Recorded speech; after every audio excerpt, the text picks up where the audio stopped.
Queridos irmãos, graça e paz, nós iremos nesse instante oferecer o recurso das salas para as crianças, mas somente de 3 a 7, tá certo?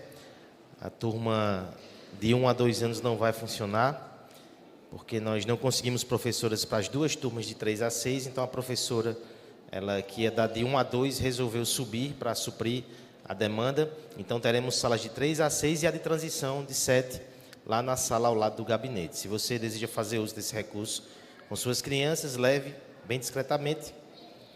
E as que vão ficar aqui, levantem a mão. Nós temos aí um guiazinho para ajudar vocês a acompanhar o sermão, tá certo?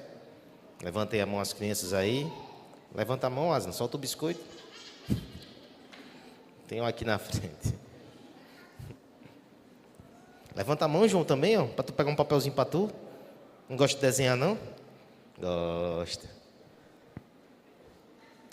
Meus irmãos, todos nós, nesse instante, iremos ao texto do profeta Oséias. Aqui, ó, calma. Profeta Oséias, novamente, seguimos nossas exposições nesse texto.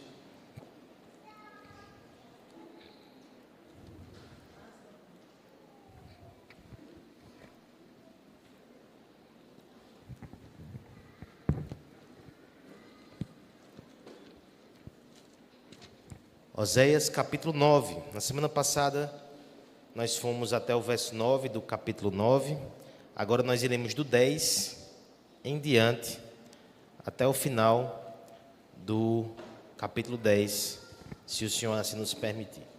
Farei essa primeira leitura nesse momento, mais panorâmica, e peço que você acompanhe com atenção a leitura da palavra de Deus. Diz assim o texto sagrado. Achei a Israel como uvas no deserto. Vi a vossos pais como as primícias da figueira nova. Mas eles foram para Baal-Peor e se consagraram à vergonhosa idolatria. E se tornaram abomináveis como aquilo que amaram. Quanto a Efraim, a sua glória voará como a ave. Não haverá nascimento, nem gravidez, nem concepção. Ainda que venham criar seus filhos, eu os privarei deles, para que não fique nenhum homem. Ai deles, quando deles me apartar. Efraim, como planejei, seria como Tiro, plantado num lugar aprazível. Mas Efraim levará seus filhos ao matador. Dá-lhes, ó Senhor, que lhe darás. Dá-lhes um ventre estéril e seios secos. Toda a sua malícia se acha em Gilgal, porque ali passei a aborrecê-los. Por causa da maldade das suas obras, os lançarei fora da minha casa. Já não os amarei. Todos os seus príncipes são rebeldes. Ferido está Efraim. Secaram-se as suas raízes, não dará fruto. Ainda que gere filhos, eu matarei os mais queridos do seu ventre. O meu Deus os rejeitará, porque não ouvem. Andarão errantes entre as nações. Israel, vide luxuriante, que dá o seu fruto, segundo a abundância do seu fruto. Assim multiplicou os altares. Quanto melhor a terra, tanto mais bela coluna fizeram. O seu coração é falso, por isso serão culpados. O Senhor quebrará os seus altares e deitará abaixo as colunas. Agora, pois, dirão eles: não temos rei, porque não tememos ao Senhor. E o rei, o que faria por nós? Falam palavras vãs, jurando falsamente, fazendo aliança. Por isso, brotará o juízo como erva venenosa nos sulcos do campo. Os moradores de Samaria serão atemorizados por causa do bezerro de Bet-Avém. O seu povo se lamentará por causa dele, e os sacerdotes idólatras tremerão por causa da sua glória que já se foi. Também o bezerro será levado à Síria como presente ao rei principal. Efraim se cobrirá de vexame, e Israel se envergonhará por causa de seu próprio capricho. O rei de Samaria será como lasca de madeira na superfície da água. E os altos de Avém, pecado de Israel, serão destruídos. Espinheiros e abrolhos crescerão sobre os seus altares, e aos montes se dirá: cobri-nos, e aos outeiros caí sobre nós. Desde dos dias de Gibeá pecaste, ó Israel, e nisto permaneceste. A peleja contra os filhos da perversidade não há de alcançar-te em Gibeá. Castigarei o povo na medida do meu desejo, e congregar-se-ão contra eles os povos, quando eu o punir por causa da sua dupla transgressão. Porque Efraim era uma bezerra domada, que gostava de trilhar. Coloquei o jugo sobre a formosura do seu pescoço. Atrelei Efraim ao carro. Judá lavrará, Jacó lhe desfará os torrões. Então eu disse: semeai para vós outros em justiça, cefai segundo a misericórdia, arai o campo de posio, porque é tempo de buscar ao Senhor, até que Ele venha e chova a justiça sobre vós.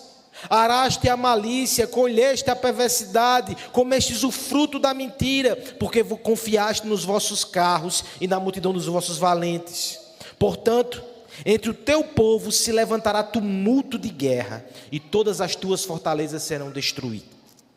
Como Salmã destruiu a Bet-Arbel no dia de guerra, as mães ali foram despedaçadas com os seus filhos. Assim vos fará Betel, por causa da vossa grande malícia. Como passa a alva, assim será o rei de Israel totalmente destruído. Vamos orar. Temos diante de nós um texto extenso, um texto duro. Que o Senhor fale conosco mais uma vez. Pai querido, te agradecemos pelo privilégio de te cultuar nessa noite, de prestar culto ao Senhor por intermédio de Jesus. Sem Ele nada podemos fazer. E pedimos a tua ajuda e o teu auxílio também nesse momento de instrução. Que a profecia não seja rejeitada. Que os nossos ouvidos estejam abertos. E o nosso coração frutifique para a tua glória. Nos fira, Senhor. Mas nos restaure. Nos cure. Nos transforme. Em Cristo. É assim que nós oramos. Amém.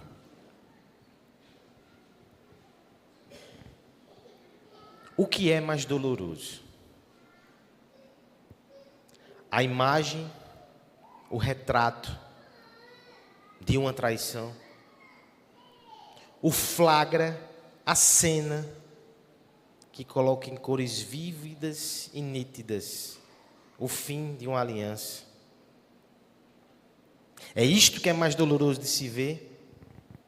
Ou neste cenário de término, é mais doloroso de ver as fotos dos momentos bons? Os dias de alegria, os sorrisos de outrora, a cumplicidade do passado. Talvez a mera reflexão nessa questão, que não é hipotética para muitos, traga dor ao coração. Mas eu preciso insistir, porque o texto demanda essa reflexão. Imagine retratos espalhados numa cama. Uma cama que outrora abrigava um casal e hoje não mais, mas lá estão as fotos espalhadas. Que cena castiga mais a alma? O flagra, o pecado, o fim? Ou o começo que prometia um final diferente? As risadas que nada tem a ver com o momento de lágrimas. Essa é uma questão tão profunda e tão difícil, que pesquisas foram feitas para tentar precisar isso. Muitas vezes, quando chegamos ao final de relações, especialmente se forem traumáticas e dolorosas, o impacto maior, do que a cena da traição é revisitar os dias de alegria. Aquilo causa no cérebro até uma reação, uma dissonância cognitiva. Porque as recordações que vêm à mente diante daquelas fotos, elas se contrastam de forma irreconciliável com o sentimento, com a realidade e com a ruptura. É por isso que muitas vezes, quando nos encontramos em situações assim, e nenhuma experiência individual, precisa ser um casamento, talvez você lembre de um término de outro relacionamento mais simples, nós tentamos apagar até os momentos bons. Se possível, nós rasgamos as recordações na alma e trazemos só as fotos de sinais ou momentos ruins que já anunciavam o término desastroso. Por que eu falo de reflexões tão incômodas e dolorosas? Porque nesse texto nós temos retratos que o próprio Deus faz para descrever o seu relacionamento com a igreja. O relacionamento onde houve uma traição. Israel havia ido atrás de outros e desprezado seu marido. E o que Deus faz agora é talvez um dos exercícios mais dolorosos que alguém se propõe a fazer. Eu nem recomendo se é sua alma que está ferida em relacionamentos que estão destroçados. Ele pega cenas do passado feliz, passa novamente pela dor da traição, e depois de abrir a chaga do seu coração, ele anuncia julgamento. Mas lembra, é um Deus santo, é um noivo persistente, é o Deus da aliança que está fazendo isso. Ele não machuca somente para humilhar, rejeitar ou até afastar. Ele machuca para atrair de novo para os seus braços de amor. Porque às vezes o que mais precisamos é perceber com as cores mais nítidas possíveis como o nosso pecado, como o nosso adultério espiritual, como a nossa traição provoca dor ao coração do nosso amado, para que assim abominemos o nosso pecado e nos voltemos para Ele com o coração quebrantado. Acompanhe comigo 3 retratos de uma traição. Por isso, inclusive, que o texto foi extenso, tá certo? Nós temos aqui 3 retratos que percorrem o final do capítulo 9 e entram pelo capítulo 10. São 3 cenas proféticas. A divisão do texto está bem clara aqui. Cada uma delas revelará algo para nós. E lembre do retrospecto. Semana passada, dos versos 1 a 9, do capítulo 9 de Oséias, a tônica foi: não seja o inimigo da profecia. Olha o terreno como foi preparado. Porque essas imagens são dolorosas. Nós precisamos encará-las, sem rejeitar a mensagem, nem o mensageiro. Ouçamos o que Deus quer tratar conosco nessa noite. São 3 retratos da traição espiritual que nós veremos. Do verso 10 ao 17, a primeira figura, nós veremos a afeição retribuída com rejeição. Essa é a primeira figura. Na segunda figura, veremos os benefícios desperdiçados pelo egoísmo. Verso 10, capítulo 10, na verdade, do verso 1 ao 8. E por fim, terceira parte do nosso texto, nós veremos a insensibilidade diante dos castigos.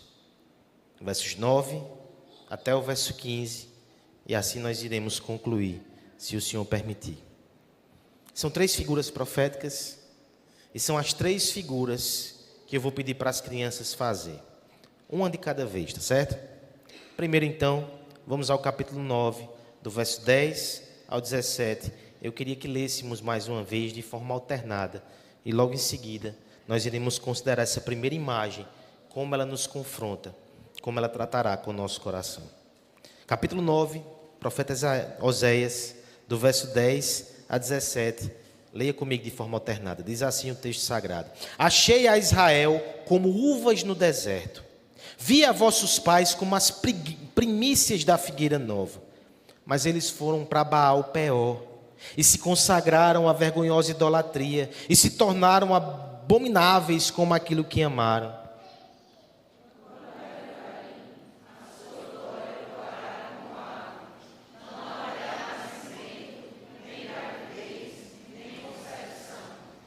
Ainda que venham a criar seus filhos, eu os privarei deles, para que não fique nenhum homem. Ai deles, quando deles me apartar.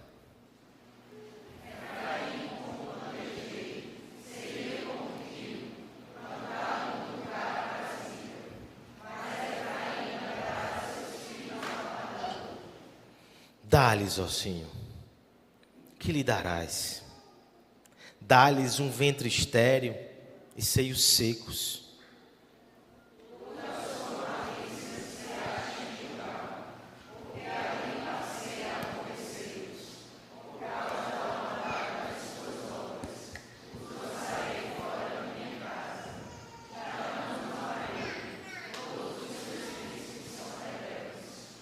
Ferido está Efraim, secaram-se as suas raízes, não dará fruto.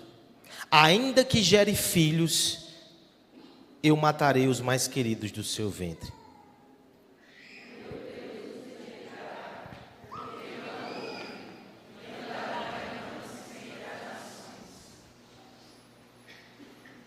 Afeição. Esse é o ponto de partida de toda relação. Um olhar que se dá, um interesse que se desperta, a atenção que é cativada. Esses dias nós começamos um novo discipulado com noivos do jardim. Há uma nova safra de casamentos aí na linha de produção para sair. E lá, conversando sobre aliança, casamento e o começo dos nossos relacionamentos, eu tive a oportunidade, que pelo menos uma vez por ano eu tenho, de relembrar como foi o início da minha aliança com Letícia. Naquela ocasião eu me lembrei do primeiro retrato, foto que me apresentaram dela. Como havia uma veia aqui tão bonita na testa que chamou a minha atenção. Aquela veia me cativou. Depois eu percebi que havia um sorriso, um olhar e tantas coisas mais que eu continuo descobrindo até hoje. Mas eu me pergunto, que veia brotou na minha testa para cativar os olhos dela? Afeição é coisa perigosa e escorregadia. Quem nunca passou pela experiência de afeiçoar-se por alguém e perceber que não produzia um efeito semelhante do outro lado? Aí vem a rejeição. Ainda bem que Deus me poupou disso. Pelo menos nessa relação específica. Mas imagine, quando a afeição, ela parte de alguém excelso, glorioso e exaltado, e se dirige a homens e mulheres pecadores como nós somos. Não se explica isso. A afeição de Deus por nós não tem razão em nós mesmos. Você consegue entender ou imaginar por que Deus amou você? Olha para a igreja. Sabe aqueles pecados da igreja que nós percebemos com muita facilidade? Se você não percebe em você, geralmente você consegue perceber na igreja, né? E Deus a ama. Em Deuteronômio, o Senhor vai falar de forma muito clara, lá no capítulo 7, quando vai dizer: Deus não se afeiçoou de vocês, Israel, porque eram maiores, mais numerosos, melhores do que ninguém. Ele se afeiçoou por graça. Não há explicação em nós mesmos. Mas se é incompreensível a afeição de Deus por nós, e escandalosamente incompreensível, repugnante e desprezível, é a nossa rejeição a Deus. Primeira figura, crianças, que vai ser desenhada aqui: uma uva no deserto. Isso, ó, tenta imaginar. Está no deserto, está seco, está com fome, está com sede, e de repente aparece uma uva bem linda. Faz uma uva bem linda, que sai luz dela. Tenta imaginar esse sentimento. Uma uva no deserto. Pode parecer muito pouco para nós. Mas alguns comentaristas vão dizer que isso indicava uma espécie de oásis no deserto. Aí fica melhor, né? Oásis é como se fosse um paraísozinho no meio da sequidão. Se tem aquela uva tão bonita e tão frondosa, ela não está ali sozinha. Não foi alguém que deixou cair de uma bolsa, né? Possivelmente é porque ali perto vai ter uma fonte que jorra água, vai ter uma árvore para você poder ficar embaixo, talvez uma videira frondosa. Foram termos assim que foram usados para descrever a reação de Deus para com Israel. Olha esse texto, como ele é difícil de compreensão. Derek Kidner, comentarista bíblico, vai dizer que ele tem tons tão afetuosos que parece indicar até uma surpresa, que a gente sabe que Deus é onisciente, ele não se surpreende, mas é a reação apaixonada do seu coração que desafia até uma teologia muito fria, sistemática, onde cada pecinha se encaixa, que tem um coração pulsante e flamejante, cheio de amor. Por quem? Olha o texto. Achei a Israel como uvas no deserto. Inclusive está no plural, criança. Pode fazer mais de uma, tá certo? Eu vi os vossos pais como primícias da figueira nova. As figueiras, elas demoravam a frutificar. A primeira leva de uma figueira poderia demorar 3 anos. Isso nos tempos de hoje. Não conseguimos esperar 3 meses, 3 dias, 3 horas, 3 anos para que os frutos da figueira começassem a aparecer. E os primeiros, eles eram especialmente saborosos. É o fruto de uma figueira nova. Tente entender, se possível, como nós temos uma verdade muito forte aqui nesse texto. Por mais que eu medite a semana toda nisso, irmãos, eu preciso confessar que eu não acho que consegui captar com toda a profundidade e toda a intensidade que Deus está dizendo aqui. De alguma forma o texto parece sugerir que Deus se encantou por nós, por Israel, pelo seu povo. E eu não consigo entender o porquê. Nosso ego inflado às vezes hiperdimensiona a nossa importância. Mas quanto mais a gente conhece a grandeza e o ser de Deus, quem somos nós? Somos tão pequenos, tão tolos, tão fracos, às vezes ridículos na nossa pretensa vaidade. Mas ao mesmo tempo temos uma notícia escandalosa. O Deus Criador dos céus e da terra, que posicionou e criou todas as estrelas que estão no firmamento, que fez as montanhas mais altas e deslumbrantes, as quedas d'água que apavoram os nossos olhos e ouvidos.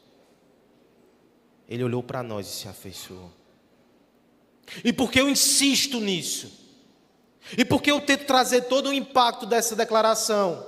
É exatamente para, na continuidade, expor a nossa insensatez. Porque o que vai ser feito aqui, essa primeira cena, é Deus mostrando Ele e o povo no deserto, o povo que Ele libertou, o povo que Ele escolheu, o povo que Ele se afeiçoou, o povo que Ele enfrentou o império para libertar e enfrentaria 10.000 outros. Mas o que nós temos aqui, logo no primeiro verso, é que esse povo que foi tido por dileto, precioso aos olhos do Senhor,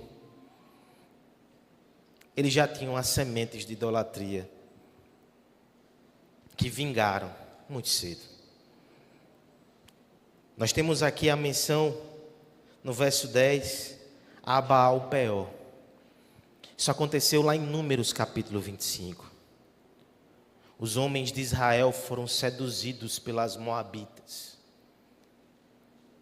E uma vez, relacionando com elas, simplesmente passaram a adorar Baal. Logo ali no Pentateuco. 4º livro da Escritura, em Números. Eu sei que se você puxar o retrospecto, mencionamos até isso já na leitura de Oséias, já tinha tido Êxodo 32 e o bezerro.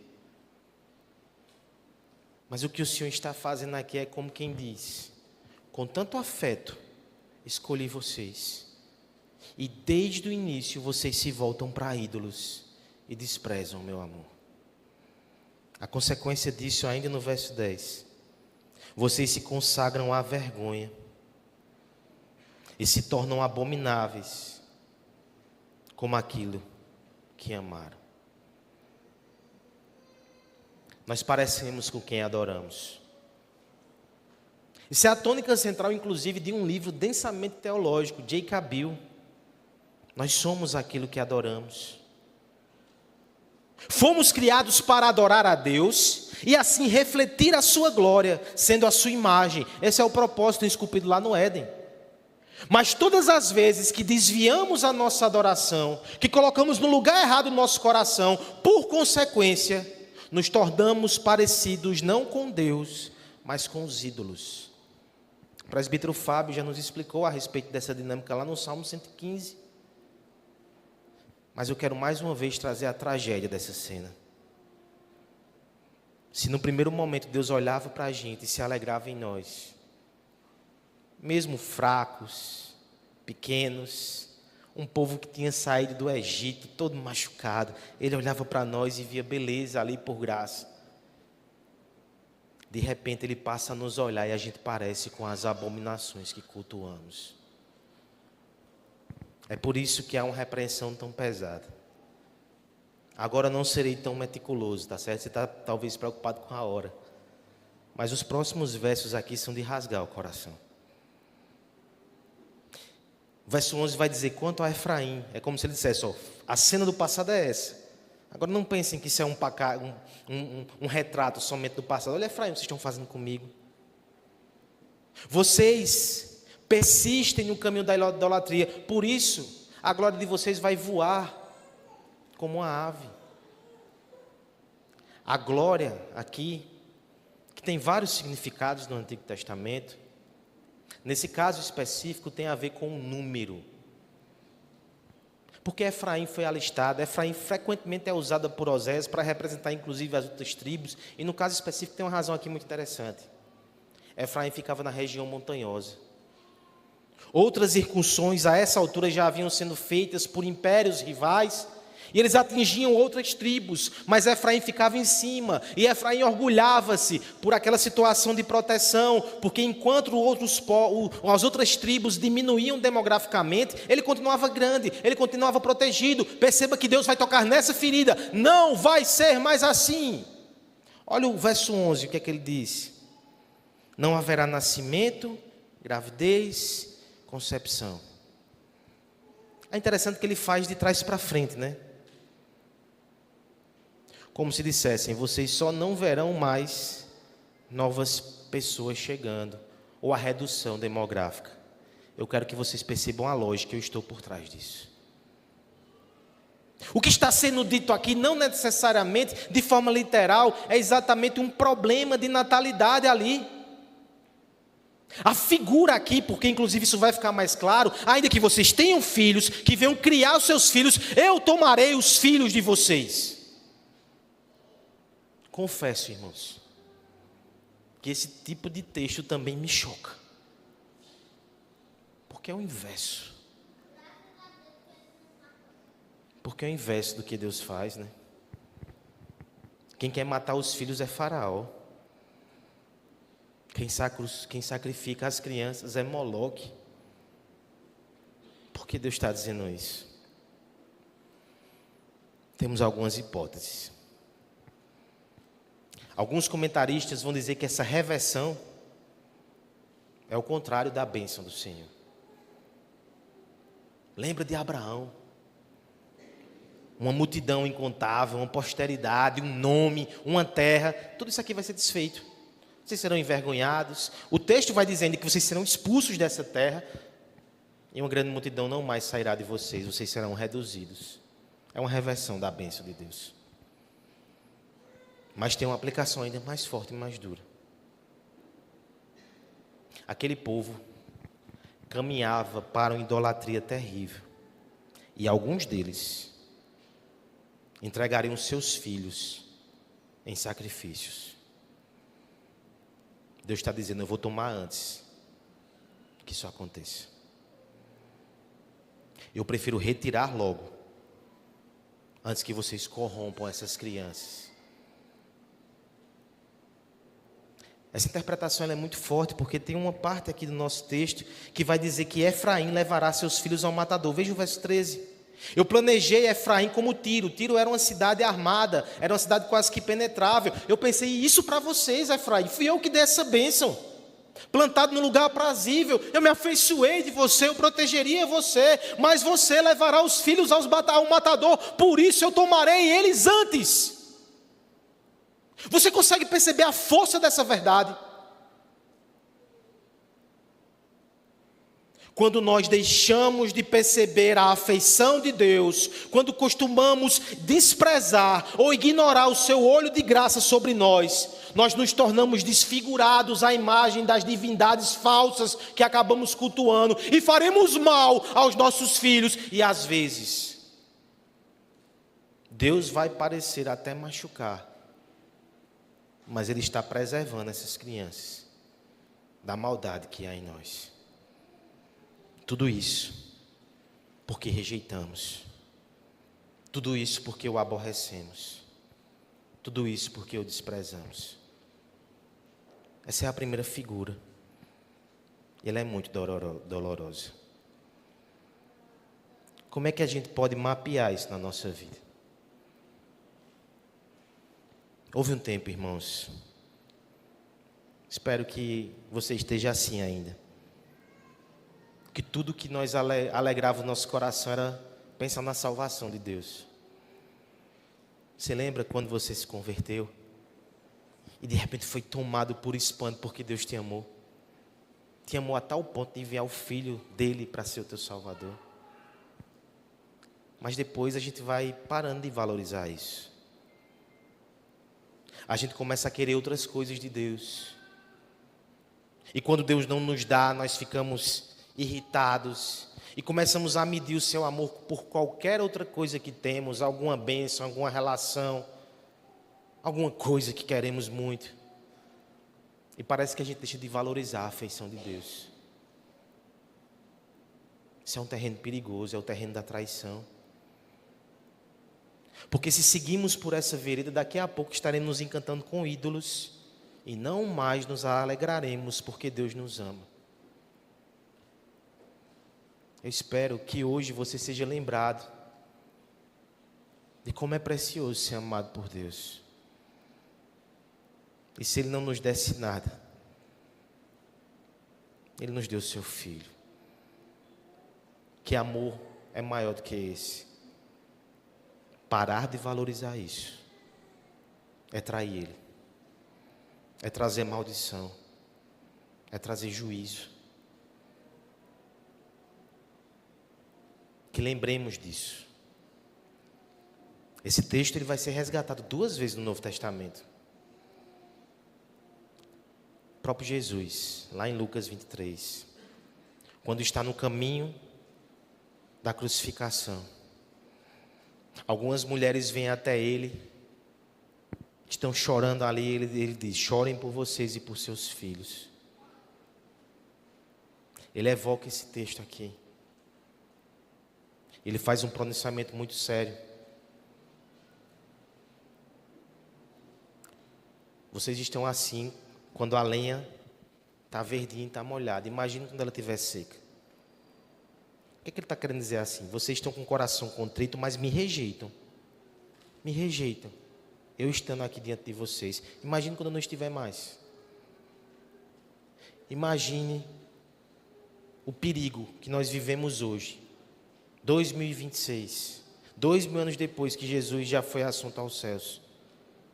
Olha o perigo que nós temos de desprezar Ele. Essas consequências e esses juízos são mencionados de novo em Apocalipse. Aqueles que desprezarem o Filho de Deus, manifestação máxima da sua afeição, irão se deparar com o seu juízo. Veja essa foto. Perceba a dor do coração do Senhor. E que seu coração doa também. Se arrependa. E valorize de novo os olhos de afeição do Senhor amado. Tenha um tempo com Ele. Estime-o. Aprecie-o. Agradeça por sua salvação. Segundo retrato. Nós veremos agora do verso 1 até o verso 8 do capítulo 10. Os benefícios desperdiçados pelo egoísmo. Eu quero sua ajuda para ler de novo esse texto. Israel é vide luxuriante, que dá o seu fruto. Assim multiplicou os seus altares. Quanto melhor a terra, tanto mais bela coluna fizeram.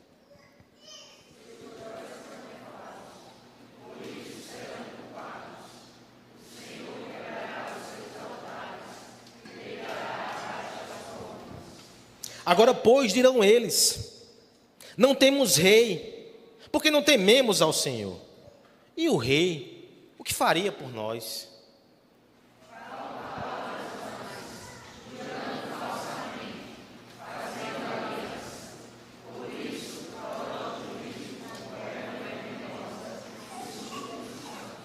Os moradores de Samaria serão atemorizados por causa do bezerro de Bet-Avém. O seu povo se lamentará por causa dele, e os sacerdotes idólatras tremerão por causa da sua glória que já se foi.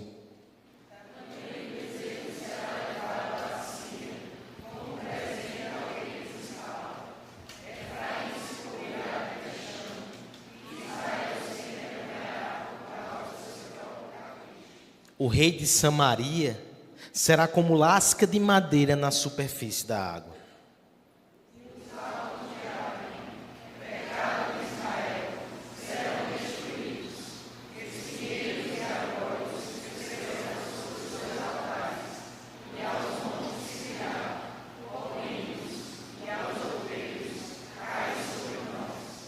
Segunda figura, crianças. Agora, uma videira. Você vai perguntar qual a diferença de uvas para a videira. São muitas uvas. Geralmente elas ficam numa estrutura, talvez subindo assim. Tenta fazer na tua imaginação e papai e mamãe olham em casa e te mostram para ver se está certo. Uvas grandes, bem saborosas, apetitosas. Uma videira luxuriante é uma videira muito frutífera. Essa é a segunda cena que Deus descreve. Ele lembra dos tempos em que houve muitos frutos naquele relacionamento. É talvez como se alguém pegasse momentos de muitas bênçãos e dádivas no passado. A casa que se conseguiu comprar, o primeiro carro, o primeiro filho. Existe fruto mais maravilhoso do que esse? As conquistas, os sonhos realizados. Mas de repente se olha para tudo aquilo. E o que se fez com aquilo? É exatamente isso que acontece aqui nesse texto. O que Israel fez com as bênçãos de Deus? Quando se fala de uma videira luxuriante, é o progresso do raciocínio. Se no primeiro momento Deus os achou no deserto e colocou olhos de afeição sobre eles, agora eles frutificam, o povo de Israel cresce, o povo de Israel se desenvolve, o povo de Israel chega na terra que emana leite e mel. A prosperidade, a bênção, a crescimento. Deus derrama as suas bênçãos no meio do seu povo. E Ele faz com alegria, Ele faz com generosidade. Deus não dá a conta gotas, Ele abençoa o seu povo. Mas por que essa foto machuca o coração dele? Porque a videira luxuriante, quanto mais abundante era o fruto, mais ela multiplicava altares. Oh, irmãos, isso aqui é de deixar o coração da gente temeroso, talvez envergonhado. Você não consegue perceber isso na sua história muitas vezes, não? Quando a gente estava no estio, na sequidão, na provação, Quando não havia nada ao nosso redor para distrair a nossa atenção, tudo que tínhamos era o Senhor. E era o Senhor que buscávamos avidamente. De repente a situação vai melhorando um pouco, né? Conseguimos respirar um pouco mais aliviados. Temos benefícios. Temos mais saúde.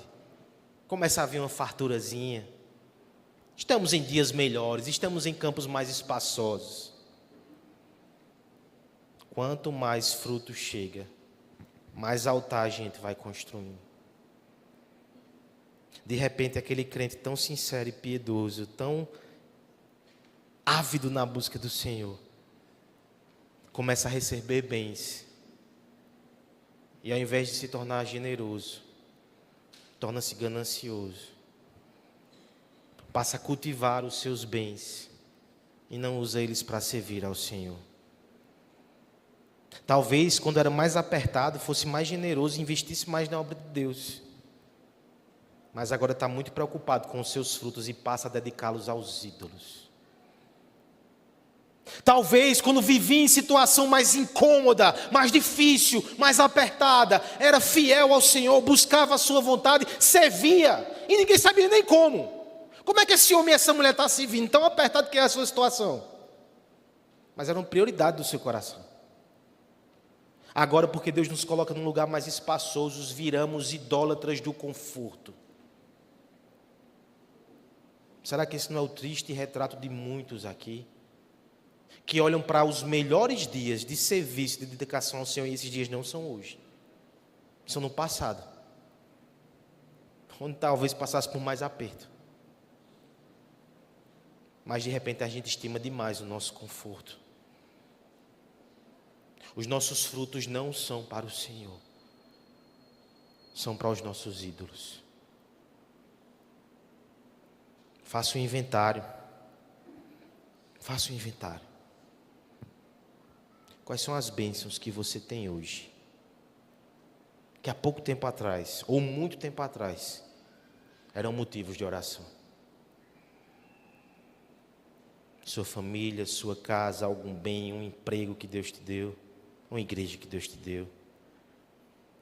O que você está fazendo com essas bênçãos? Não se engane. Porque você pode dizer, estou fazendo nada. Sou idólatra não, né, pastor? Fazer nada pode ser uma enorme idolatria também. Você pode estar idolatrando você mesmo e não quer incomodar-se. Mas esse é o triste retrato desenhado aqui. Esse povo ainda age com cinismo. Depois de ser confrontado, ao verso 2, o coração deles é falso. Que veredito pesado, irmãos. O coração falso é o coração que diz uma coisa e pensa outra. É como se Deus estivesse dizendo, pense que eu não sei não. Quando vocês vinham todos quebrantados e manhosos me buscar, não era a mim que vocês estavam procurando não, eram os meus benefícios. O coração de vocês é falso. Vocês são culpados. O Senhor quebrará os altares e as colunas. Essa é a grande ameaça. Talvez se diga a primeira foi mais pesada, né? Mas essa também dói. Se você valoriza acima de tudo a sua estabilidade financeira, e de repente aquilo virou um ídolo na sua vida, você só se preocupa nisso, você só pensa nisso. O que o texto está dizendo aqui, eu vou quebrar isso, viu? Pode se preparar. Se você valoriza acima de tudo o seu prazer, o seu deleite, e aí às vezes você coloca coisas extremamente pecaminosas aí para suprir essa demanda do seu coração, é aí que Deus vai mexer. É o amante que vai destruir os ídolos. É isso que ele vai fazer. De forma cínica, o povo vai dizer, nós não temos reis. Quem vai nos guiar nisso? Nós não tememos ao Senhor. Ainda que tivéssemos, o que os nossos reis fariam? Às vezes nós colocamos desculpas, né? Nós tentamos desviar a atenção. É por causa disso, Senhor, é por causa daquilo. Foi os homens que fizeram isso, foi os homens que fizeram aquilo. Mas o que nós percebemos aqui nesse texto é que Deus distribui juízo para todo mundo. Por exemplo, no final do texto aqui, no verso 7, vai dizer: o rei de Samaria. Vocês estão falando do rei, que ele não serve de nada? Deixa. Ele vai ser como uma lasca de madeira na água. Vão levar ele. Mas não só ele, o verso 6 vão dizer: vão levar o bezerro que vocês cultuam. Vão levar tudo. Não fique colocando desculpa um no outro. É minha mulher, é o meu marido, é a liderança da igreja, é a minha família, é o pessoal do trabalho. Vão levar tudo. Esse é o pronunciamento de Deus. Todas as desculpas serão desmascaradas, todos os ídolos serão quebrados. Quanto mais se dá, mais seremos cobrados por causa disso. Eu lhe pergunto: o que é que você vai fazer com as suas bênçãos? Consagre ao Senhor hoje de novo. Minha família te pertence, Senhor. Minha casa é uma embaixada do teu reino. Meu curso, minha profissão. Meu Deus, como eu pude permitir que me afastasse de ti. Eu sou um servo teu em missão lá. É teu, te pertence. Está aqui os meus frutos. Devolva os frutos ao Senhor, antes que Ele os tire. Esse é o terceiro retrato, tá certo? Quando Deus começa a tirar os frutos, o castigo começa a chegar. E a gente não percebe. Quero pedir a sua ajuda uma última vez. Dos versos 9 ao verso 15. Desde os dias de Gibeá pecaste, ó Israel, e nisto permaneceste. A peleja contra os filhos da perversidade não há de te alcançar em Gibeá.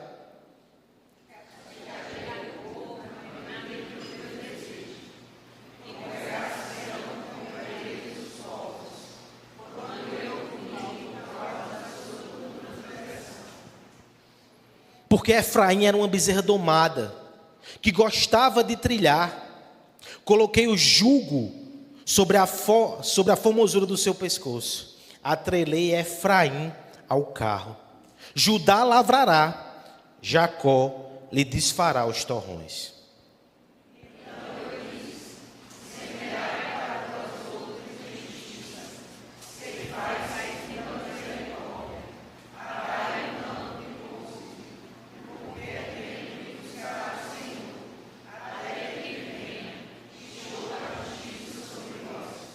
Arrastastes a malícia, colhestes a perversidade, comestes o fruto da mentira, porque confiaste nos vossos carros e na multidão dos vossos valentes.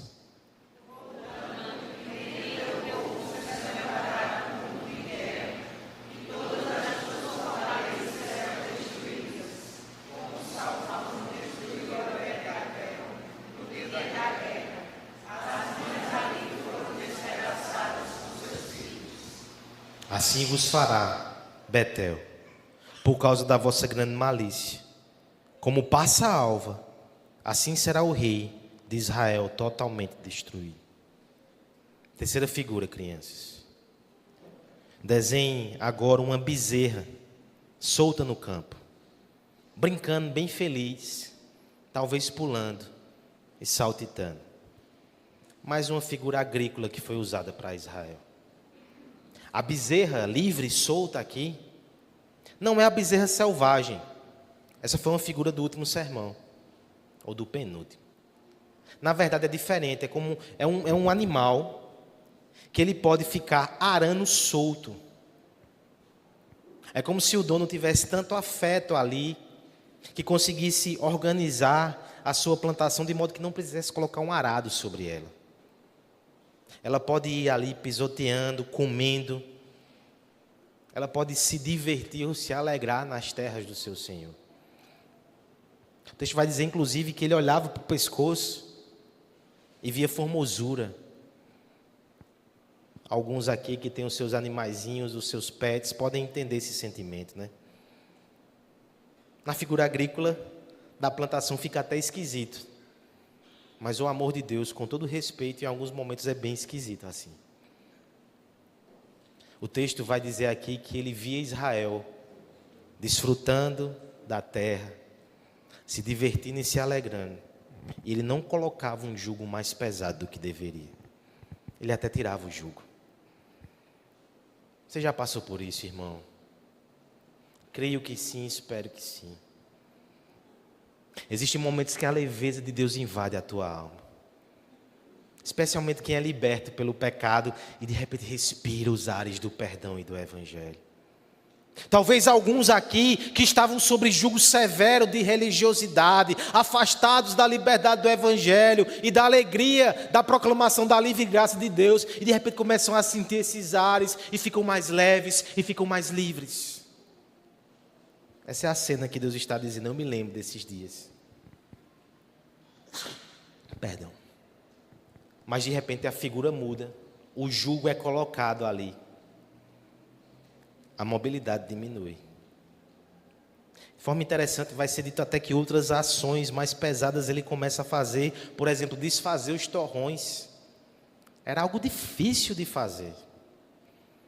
Não nos parece que era o que aquele dono tinha para a sua bezerra, tão estimada inicialmente, mas é como se fosse o jugo, o castigo, o juízo, que vai aumentando e ela não percebia. Por vezes o Senhor faz isso conosco também. Agora é o outro lado, tá certo? Não só considerando as bênçãos, mas as provações. Coisas que a gente tenta fazer e não consegue. Movimentos que ficam limitados, ambientes que ficam sufocantes, planos que são frustrados, julgos que são colocados sobre os nossos ombros e por vezes nós não entendemos o que está acontecendo. Era isso que ocorria aqui. Então o Senhor lhe rasga o silêncio e vai dizer: eu estou chamando vocês ao arrependimento. Semeiem para a justiça, ceifai segundo a misericórdia, arai o campo de pousio. Está na hora de plantar justiça, está na hora de colher misericórdia, está na hora do arrependimento. Eu já tenho limitado a liberdade de vocês, mas eu quero ver vocês correndo livres no campo de novo. O nosso Senhor se agrada de nos dar liberdade.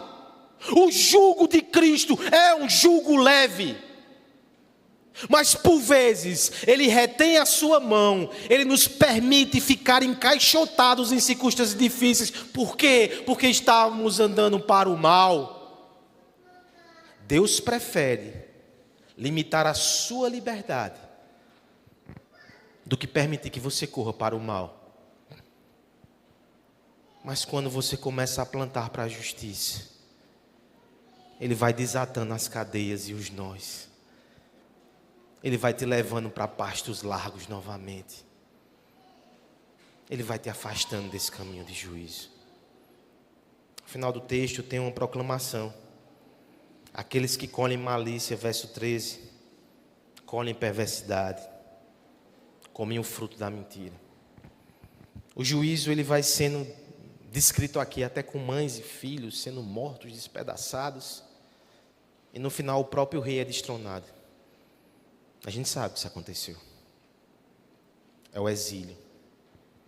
É a Síria.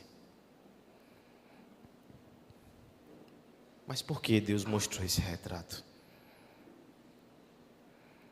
Porque Ele chamou ao arrependimento.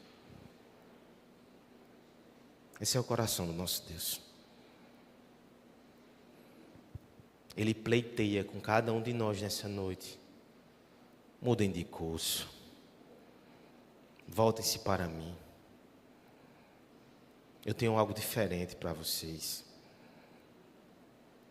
Não me agrada limitar sua liberdade, trazer destruição e sofrimento e afastar a vida. Eu gosto de dar vida a vocês. Mas consagrem essa vida a mim. Tragam os frutos em adoração e aproveitem a liberdade em santidade. Deus nos traz para essas cenas, porque Ele nos quer trazer para Ele de novo. Ele não está usando elas como provas no litígio e no divórcio. Ele está sentando conosco nessa noite, como noivas deslumbradas pelos encantos do mundo. E Ele está dizendo: volte, e eu trarei os melhores dias de novo. Não duvide do poder de Deus e do seu coração misericordioso. Olha esse retrato aqui diante de nós. Para muitos, seria somente um retrato de dor. Os discípulos que comiam com Cristo, depois abandonariam a Cristo. Discípulos que amariam o seu conforto e segurança e não seguiriam com Jesus ao Calvário. Um traidor entre eles, inclusive, ia participar da trama de morte. Mas por que Jesus nos chama a voltar para essa figura vez após vez? Porque Ele traz um significado de graça. Preste atenção, meu irmão. Ele conhece o seu pior. Mas Ele não deixa de te amar. Como é isso, eu não sei. Mas é Ele que é assim. Ele chama você para essa mesa de novo. Olhe para mim. Olhe com afeição para o meu sacrifício e a minha obra. Colhe frutos aqui do Calvário e desfruta da liberdade que eu dou a você. Faça isso, meu irmão. Volte seus olhos para Cristo com afeição de novo. Ele nos ama tanto que deixa a gente fazer isso 2 vezes nesse dia. Pela segunda vez nós cearemos. Como Ele ama essa noiva rebelde. Como não amar esse Cristo? É muita graça. Ore pedindo olhos de amor por esse noivo perfeito.